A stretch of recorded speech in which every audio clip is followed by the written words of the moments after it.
Hello guys! Welcome back to my channel and today is, tingnan natin, Monday pala, April 12. Yeah, April 12 ng 5 in the afternoon. Kadarating ko lang sa bahay guys, as usual. Galing na naman ako sa work and yung naging trabaho ko is from 8 to 4. Pero close pa rin yung shop namin. Close pa rin siya, pero expected April 21 mag-open na kami. Pero nag-work pa rin kami guys. It's because we want everything to be done really clean and nice before sa para ready na talaga for opening. And yeah, and ang ganda na dito sa Denmark guys, grabe, because it's starting to be sunny. Oo, feel na yung parang maginaw pa din siya pero may araw na.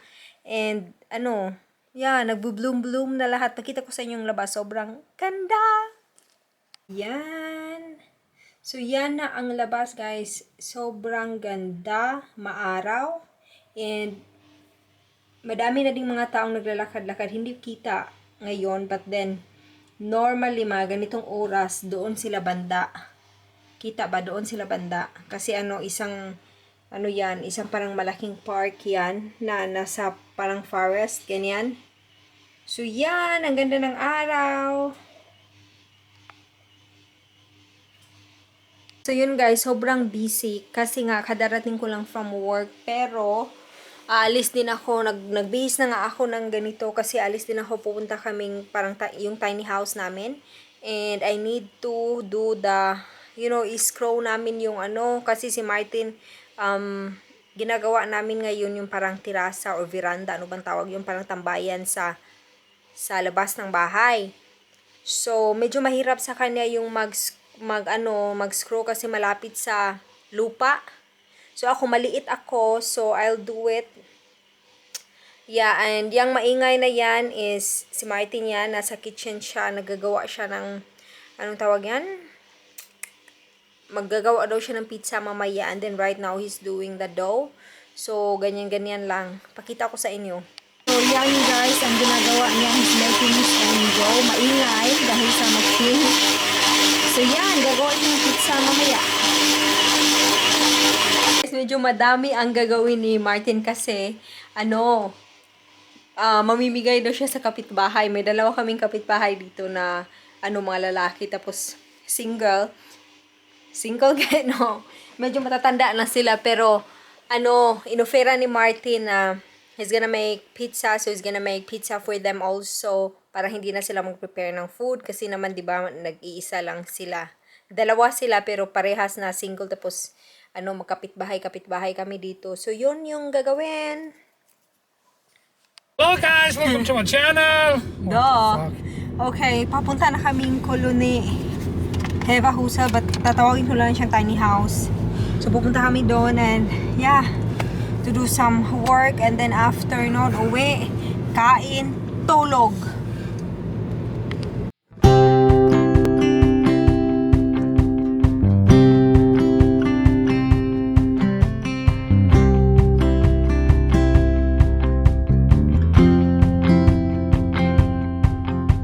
I spent so long just wondering. For years I was adrift, directionless and wayward, lost like a swallow on a cliff. But slowly I found purpose and my life became more clear. I found my destination, yeah, but now where do I go from here? 'Cause I'm already there, I'm already everywhere. I'm already there, I'm already every.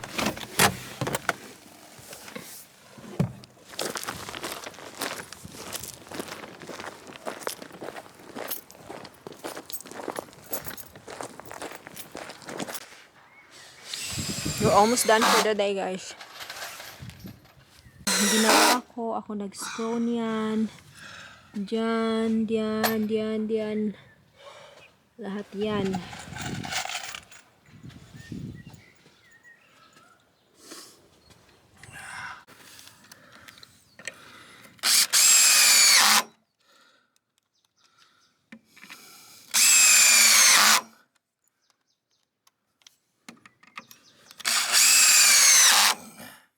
Ito yung magiging ano guys, tambayan namin.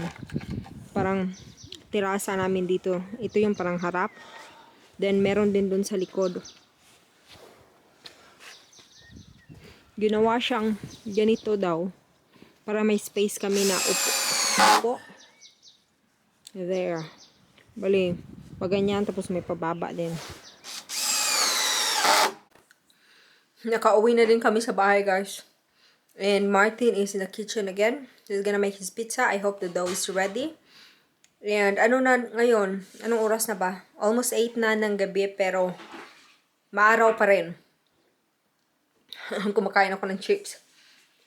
Yeah, maaraw pa rin guys kasi normally pag pa-spring pa summer na until mga 9, ano na, doon na magdidilim. So yun, it's been a productive day today actually. Ito yung dough kanina guys. Medyo ano na siya.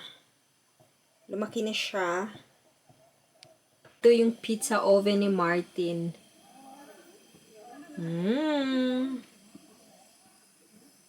This is the pizza he made and he said it's a failure, but I think it's okay. But what is it called, this kind of pizza?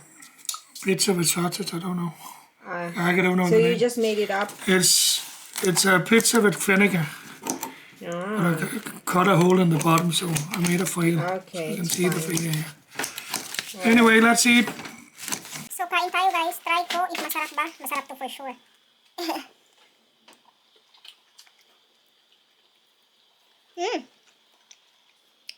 Mainit.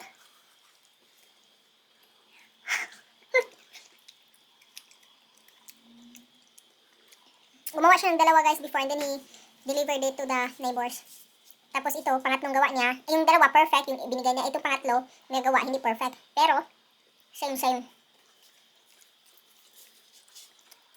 Ang init.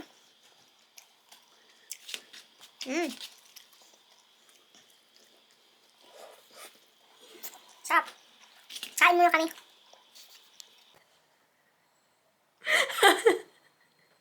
Okay, whatever. Good night. Si Martin nakatingin dyan, nakakainis na guys. Binabash niya ako. Binabash niya ako. Anyway, 10 ng gabi na ngayon. And that means I have to actually say bye-bye na kasi matutulog ako ng maaga today guys. It's because tomorrow I have to go to work so early. That is 6 in the morning until 4 ng hapon. So that is 10 hours of work. That's a long shift. Pero okay lang kasi wala naman din kasing customer doon. Nasa loob lang kami ng shop. We're doing our thing, cleaning up, rearranging the department, ganun-ganun lang. But even though 6 ng umaga pa rin yun, so ang aga, so I have to wake up actually around 4 ng umaga to prepare myself. 4. Bullshit. No, the ideal is to wake up 4 in the morning para ready. Pero, I think, nasa 5 na yan.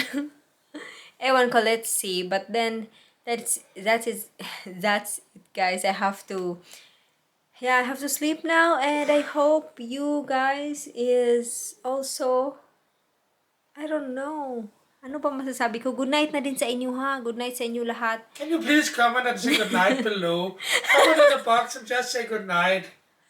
Oh, narinig nyo yon. Gawin nyo yun, guys, pag may time kayo. So, yun, guys. Thank you so much for watching and enjoy the rest of your day or your evening Can or you whatever. guys say thank you to me personally instead of that? I'm the only one watching. Thank you to the only person who's watching me, Martin. Oh, ginawa ko na dong. Good night. Good night. Bye-bye.